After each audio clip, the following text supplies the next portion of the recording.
नमस्कार प्रिय भक्तगणों, नवरात्रि के दौरान मां दुर्गा के 9 स्वरूपों की पूजा की जाती है।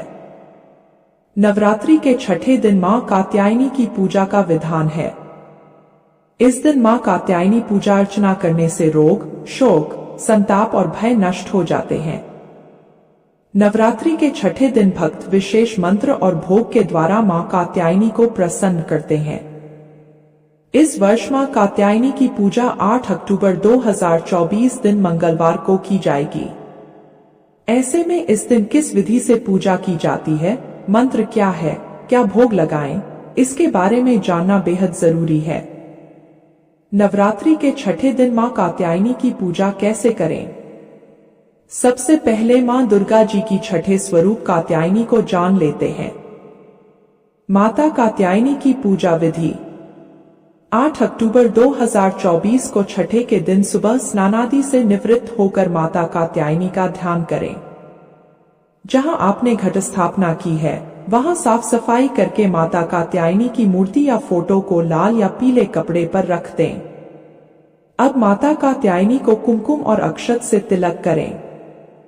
माता कात्यायनी को धूप दिखाकर मां की विधिवत पूजा करें। माता कात्यायनी को सफेद रंग बेहद पसंद है, अतः उन्हें सफेद रंग के फूल और भोग अवश्य चढ़ाएं। पूजा के समापन के पहले माता कात्यायनी की आराधना मंत्रों का पाठ करें। उसके बाद आप दुर्गा सप्तशती और माता कात्यायनी की आरती का पाठ करें। कात्यायनी मां दुर्गा का छठा स्वरूप। देवी कात्यायनी का स्वरूप अत्यंत उज्जवल और ज्योतिर्मय है। इस स्वरूप में देवी की 4 भुजाएं हैं। देवी कात्यायनी का वाहन सिंह है। देवी के इस स्वरूप के पूजन से भक्तों में एक अद्भुत शक्ति का संचार होता है। मान्यता है कि देवी कात्यायनी की पूजा में लाल और सफेद रंग के कपड़े पहनना बहुत शुभ होता है। देवी कात्यायनी का ध्यान गोधूली बेला में किया जाना चाहिए। आइए अब जानते हैं माता कात्यायनी की पूजा विधि और मंत्र क्या है। माता कात्यायनी का भोग। देवी कात्यायनी को प्रसन्न करने के लिए नवरात्रि के छठे दिन शहद का भोग लगाने का विधान है। ऐसा करने से जीवन में मधुरता और सुख समृद्धि आती है। आप शहद में बने कद्दू के हलवा का भी भोग लगा सकते हैं। मां कात्यायनी का बीज मंत्र। क्ली श्री त्रिनेत्राय नमः। माता कात्यायनी की पूजा के लिए मंत्र। ओम देवी कात्यायनै नमः। या देवी सर्वभूतेषु मां कात्यायनी रूपेण संस्थिता। नमस्तस्यै नमस्तस्यै नमस्तस्यै नमो नमः। माता कात्यायनी की आरती। जय जय अम्बे जय कात्यायनी। जय जगमाता जग की महारानी।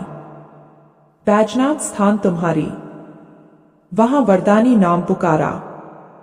कई नाम है कई धाम है, यह स्थान भी तो सुखधाम है। हर मंदिर में जोत तुम्हारी, कही योगेश्वरी महिमा न्यारी। हर जगह उत्सव होते रहते, हर मंदिर में भक्त हैं कहते। कात्यायनी रक्षक काया की, ग्रंथि काटे मोह माया की। झूठे मोह से छुड़ाने वाली, अपना नाम जपने वाली। बृहस्पतिवार को पूजा करियो, ध्यान कात्यायनी का धरियो। हर संकट को दूर करेगी, भंडारे भरपूर करेगी। जो भी मां को भक्त पुकारे, कात्यायनी सब कष्ट निवारे। मां कात्यायनी की कथा।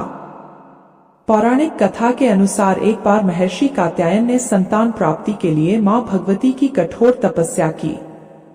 महर्षि कात्यायन की कठोर तपस्या से मां भगवती प्रसन्न हुई और उन्हें साक्षात दर्शन दिए। कात्यायन ऋषि ने मां के सामने अपनी इच्छा प्रकट की।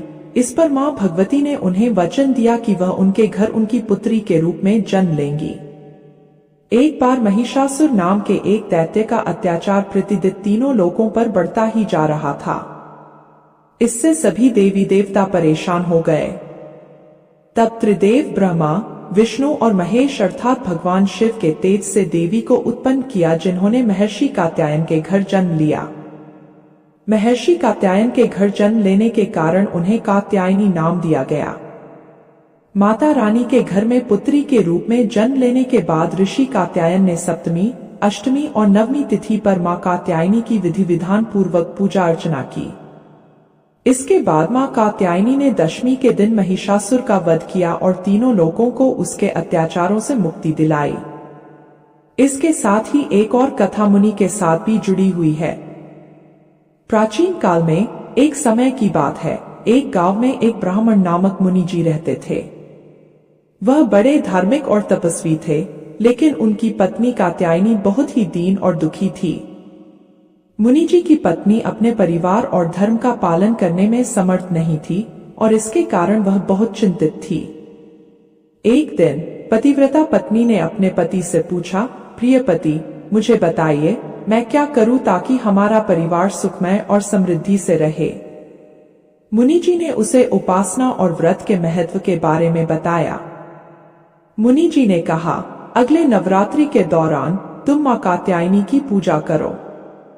उनका व्रत करने से तुम्हारे परिवार की समृद्धि होगी और सभी दुख दूर हो जाएंगे।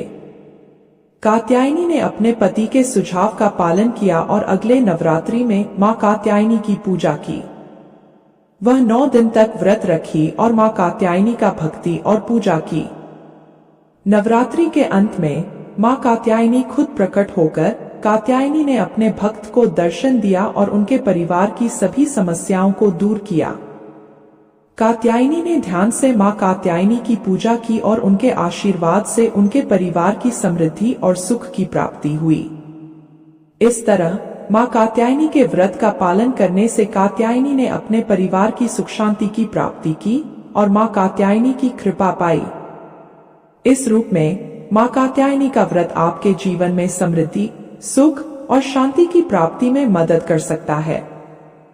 यह व्रत नवरात्रि के दौरान मनाने का परंपरागत तरीका है और भगवान मां कात्यायनी की पूजा के साथ मान्यता है। कथा सुनकर आप सबको कैसा लगा कमेंट बॉक्स में बताना और साथ ही जय मां कात्यायनी की अवश्य लिखना। और अगर आपने इस चैनल को सब्सक्राइब नहीं किया है तो जरूर करना। आप सभी का बहुत बहुत धन्यवाद। जय श्री कृष्णा, राधे राधे।